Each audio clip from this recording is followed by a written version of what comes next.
Neraka ini tujuan akhir kita nanti apa? Surga. Surganya Allah, kita mau mendapatkan hidupnya. Mati. Arah reflektor itu juga punya keterkaitan di dalam kehidupan kita. Nah, untuk berikutnya ada arah yang kedua terkait vektor posisi. Siapa yang mau baca? Aji. Baca lagi semua. Ya. 1, 2, 3.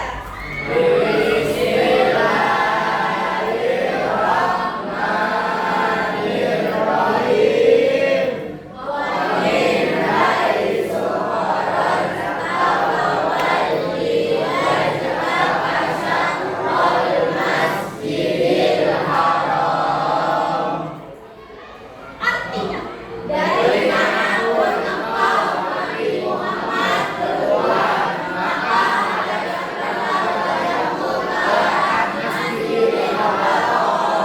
Masjidil Haram di mana, Nak? Di Ka'bah. Jadi, kalau kita hubungkan, berarti arahnya sama apa ini? Masih ingat nggak vektor posisi? Vektor posisi itu vektor yang di mana? Arah dari suatu titik ke titik tujuan. Vektor kemarin punya apa, Nak? Titik. Ini apa namanya? Nah, kalau kita sholat, posisi kita itu adalah tanggalnya. Ujungnya di mana kalau posisi sholat? Jadi, mau kemana pun kita, posisinya di mana, startnya mau di mana, pada akhirnya kalau sholat kita akan menghadap ke arah kiblat. Jadi tujuannya kita ada di kiblat. Sama kayak di kehidupan kita kayak tadi, tujuan akhirnya kita di mana? Nah, siapa yang mau masuk neraka?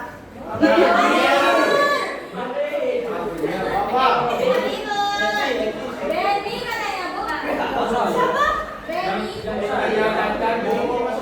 Nah, semua dari kelas 2 masuk surga. Ini intermezzonya terkait ke apa namanya vektor dengan kehidupan kita segini saja. Nanti di akhir pembelajaran ada lagi terkait materi kita berikutnya. Kalau kemarin kita sudah belajar tentang operasi algoritma sama bentuk-bentuk vektor. Sekarang kita akan belajar apa, Nak? Nah, kita akan belajar perbandingan koordinat vektor untuk ini. Yang pertemuan sekarang kita akan belajar perbandingan dalam bentuk koordinat. Tujuan pembelajarannya adalah menerapkan konsep perbandingan untuk menentukan koordinat titik P yang membagi ruas AB dengan perbandingan tertentu M banding N secara tepat. Ada yang beto? Belum jelasnya. Biar nggak beto, akan Ibu bagikan sudah ngumpul sama temennya masing-masing. Masing-masing sudah. Dengerin Ibu ngomong. Nanti di akhir pertemuan kalian kan berkelompok nih, ya. Ibu mau untuk sekarang kalian berkelompok saling berdiskusi. Nggak boleh ngandelin temennya, nggak boleh mencontoh, harus diskusi bareng-bareng.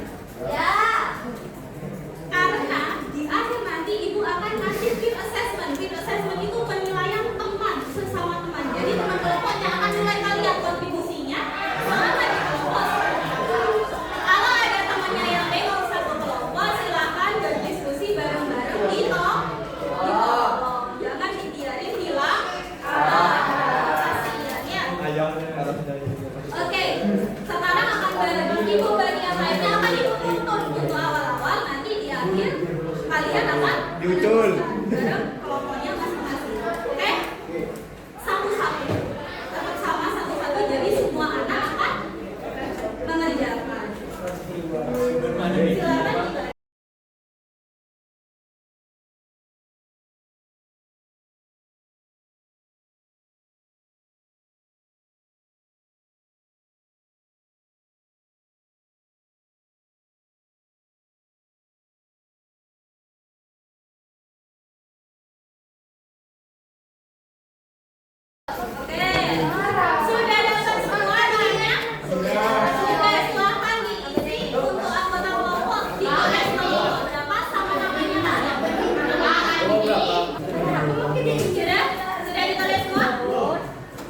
Enggak. Aman guys.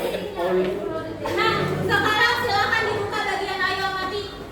Ketemu enggak? Ada dua kurir handsome. Yes, coba dibaca dulu isinya yang harus kalian selesaikan. Bayangkan hunian kamu betul dari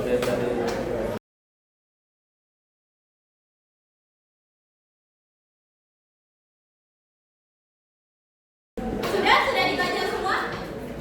Sudah. Ceritanya ngapain itu? Siapa yang mau cerita? Cerita singkat aja. Siapa yang mau bercerita? Ayo, absen berapa? 9.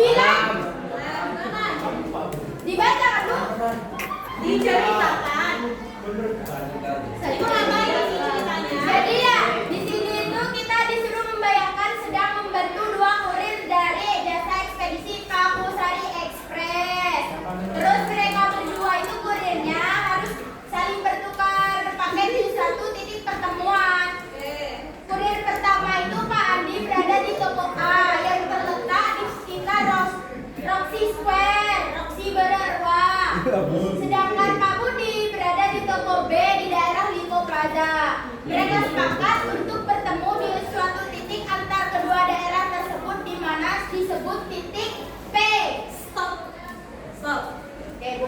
Berarti nanti gambarnya gimana? Pak, apa namanya Lipo sama Roxy di satu jalur nggak? Ya. Nah, berarti kita bisa gambar garis. Terus. Liponya di mana? Itu. Belum ketemu, Bu. Yang mana ini yang ke Lipo ya? Ya. Apa B? B. Yang A-nya? Roxy ya? Nah, katanya mereka mau ketemu di mana tadi? titik P. Mana? Pasti di tengah-tengah. Ya. Enggak. Mana di sana? Di depan B. Coba dibaca lagi. Nah, namun ada kondisi khususnya karena jalur Gumitirnya sedang ditutup, persediaan bensin di beberapa pom menjadi terbatas. Karena Pak Andi harus menghemat bensin dan hanya bisa menempuh satu bagian perjalanan. Sedangkan Pak Budi yang masih memiliki cukup bensin dan bersedia menempuh dua bagian perjalanan agar mereka tetap bisa bertemu. Stop. Pak Andi dari daerah mana nak? Pak Andi Dari Papua. Oh, berarti Roxy dari sini berarti ya berapa bagian perjalanan katanya? satu. Pak Andi.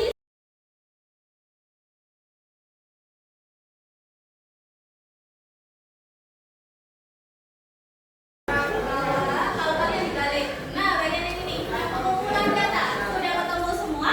Oke.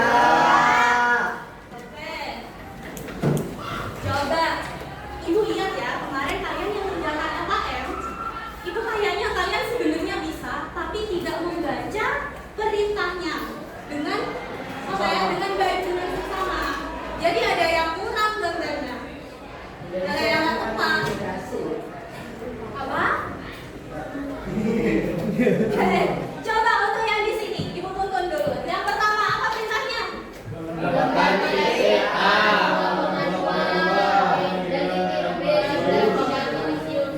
Di mana? Siapa yang mau gambar?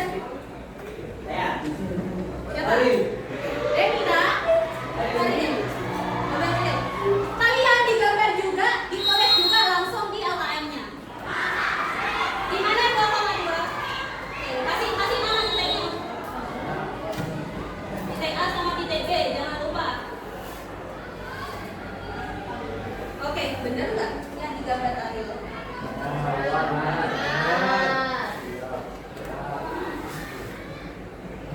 Silakan punya kalian digambar juga. Sudah benar? Makasih ya. Oke.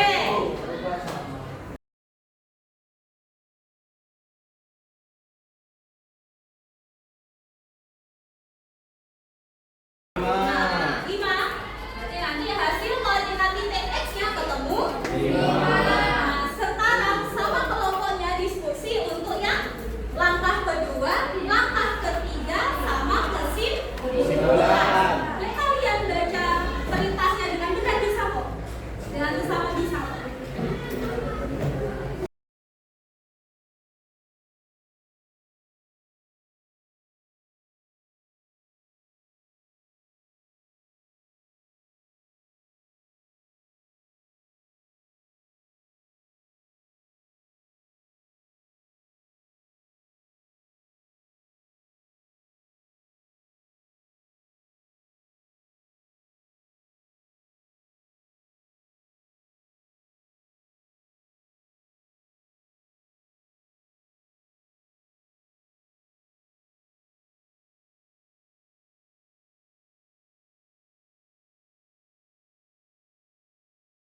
Jangan cuma satu anak yang jelasin.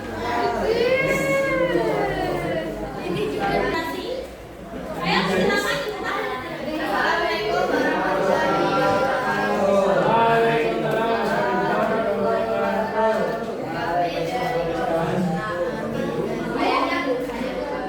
Mau apa?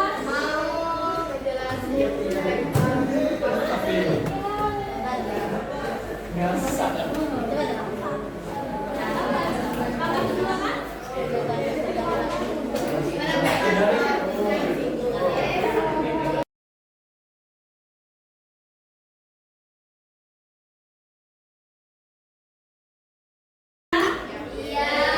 Apakah ada yang ditanyakan? Oke, silakan ditutup.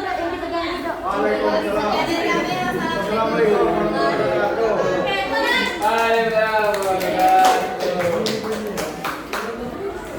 Berarti kesimpulannya apa tadi? Gimana cara cari kalimat titik P-nya ketika garis? Kalikan perbandingan dengan titik koordinat yang berlawanan dan dibagi hasil perkalian dengan jumlah perbandingan. Membandingkan hasil perbandingan dengan koordinat yang berlawanan, kemudian dibagi dengan jumlah perbandingan. Oke, jadi kalau dipakai rumus, misal dengerin. Tadi ada titik koordinatnya apa aja? Titik P, titik A, dan titik B. A-nya berapa tadi kan? 2,2. B-nya berapa? 11,2. Ibu misalkan perbandingannya itu F banding N. M-nya berapa? 1, N-nya 2. Nah, kalau kita masukkan ke dalam rumus, cara mencari titik P. Dengerin. P untuk yang X. N-nya berapa? N-nya 2 dikali titik A yang X. Berapa? 2 ditambah 1 dikali 11 per M tambah N. Berapa M tambah N?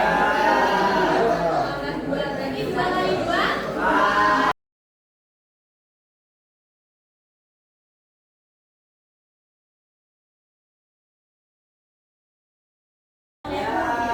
Oke, sebelum itu, karena kita sudah nyampe ke bagian terakhir, kesulitan kalian sejauh ini di materi perbandingan koordinat ini apa? Ada kesulitan? Ada yang belum paham? Apa yang udah dipelajari coba? Hari ini apa aja? Gimana caranya? MM-nya apa MM-nya? Perbandingan. A sama B-nya apa ya? Paham semua? Nah, materi yang kita pelajari ini itu juga ada kaitannya sama Al-Quran, sama kehidupan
tegakkan timbangan, keadilan dan keseimbangan agar kamu tidak melampaui batas dalam timbangan itu.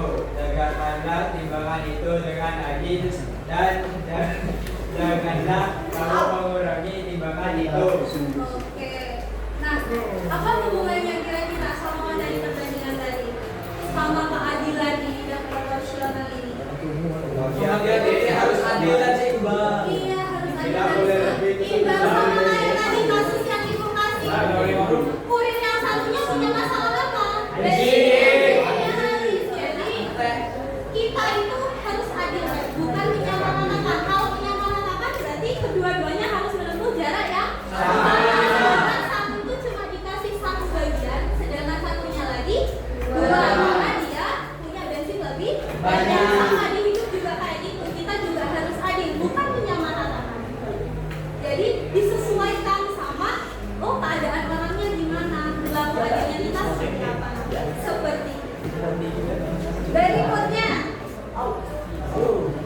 keadilan dalam pembagian sama kayak tadi, cuma ini biasanya juga dalam warisan dan sudah belajar warisan. Sudah kayaknya kelas 11 ya agama? Belum? Belum. Oke, dibaca.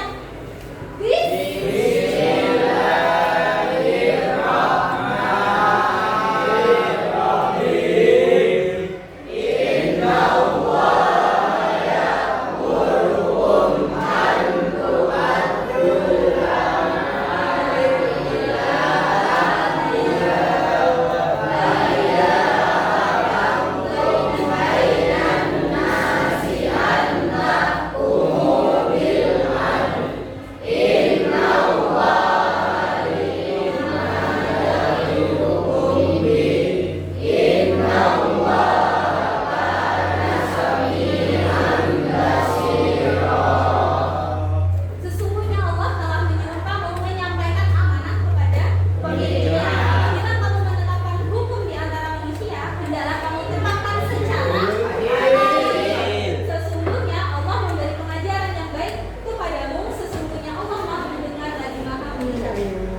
Kalau nanti kalian menjadi bagian dari orang-orang yang akan menghitung apa salah satu hukumnya warisan sesuai ya, karena kalau dalam Islam pembagian warisan itu udah ada bagiannya sendiri. Jadi sebenarnya kalau yang di sinetron itu berebut warisan nggak boleh, karena istrinya itu sudah dapat berapa bagian, ibunya dapat berapa bagian. Jadi seharusnya nggak ada perdebatan. Semua itu sudah harus disampaikan sesuai amanahnya dan harus adil sama kayak pendidikan tadi.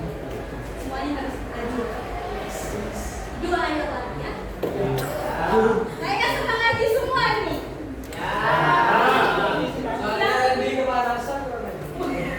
Coba lagi Bu. Sini ada konsep wasatiyah atau jalan. Ada di surat Al-Baqarah ayat 153. Dibaca lagi.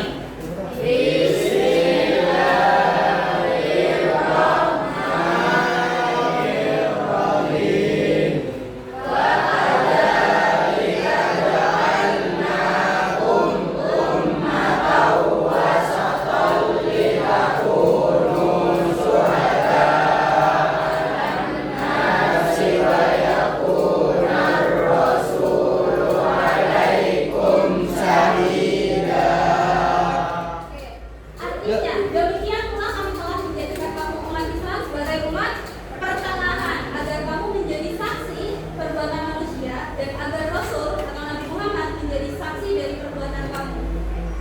Nah, di sini yang kita ambil adalah kita sebagai umat pertengahan, tengah-tengah. Kalau tadi kita di perbandingannya kan jadi tengah-tengah ya, tapi ada kasus di mana perbandingan itu nanti pas di tengah-tengah. Hubungannya apa kalau di tengah-tengah? Posisinya harus seimbang. Kita tuh nggak boleh berlebihan, kita nggak boleh condong ke salah satu kubu atau luas, nggak boleh juga condong ke kubu yang lain. Gitu. Kalau misal kalian kayak apa ya namanya berteman, mau yang kayak gini terlalu berlebihan nggak boleh. Berkursi Jadi kita juga harus seimbang, arahnya nggak boleh berlebihan terhadap sesuatu. Iya, di tengah-tengah aja, netral aja. Apalagi kan pemilihan presiden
Nggak boleh. Gak boleh, dia harus tetap di sini. Sama kayak kalian hidup itu udah diatur jalannya. Ya, itu sudah diatur jalannya. Sudah ada di apa namanya? Laudir mahfuz. Jadi kalian harus berada di jalan yang benar, di jalan yang sudah ditentukan sama Allah, yang diridhoi sama Allah. Di sini sudah beriman semua.